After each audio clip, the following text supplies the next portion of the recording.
کسی بھی جملے کی نحوی ترکیب باضابطہ طور پر کرنا چاہتے ہیں تو مندرجہ ذیل باتیں ضروری ہیں۔ ان میں سب سے پہلے ترجمہ۔ آپ کو اس عبارت یا جملے کا مکمل ترجمہ معلوم ہونا ضروری ہے۔ نمبر 2، مکمل عوامل نحو آپ کو یاد ہوں، نیز ان کا عمل بھی آپ جانتے ہوں۔ نمبر 3، اسم، فعل، حرف اور معرفہ نکرہ، معرب و مبنی، منصرف و غیر منصرف، ان سب کے مابین آپ فرق جانتے ہوں۔ چلو آج کے درس کا آغاز کرتے ہیں۔ اعوذ باللہ من الشیطان الرجیم۔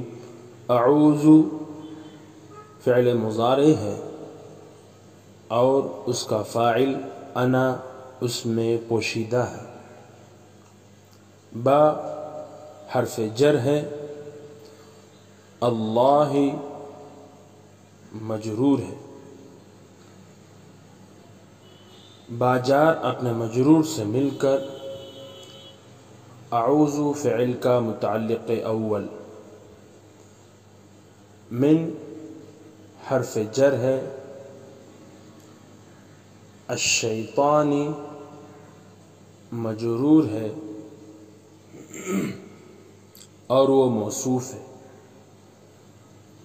الرجیمی صفت ہے، الشیطانی موصوف اپنی صفت سے مل کر من جار کے لیے مجرور، من جار اپنے مجرور سے مل کر اعوذ فعل کا متعلق ثانی۔ اعوذ فعل اپنے فاعل انا اور دونوں متعلقوں سے مل کر لفظاً جملے فعلیہ خبریہ ہوا اور معناً جملے فعلیہ انشائیہ ہوا۔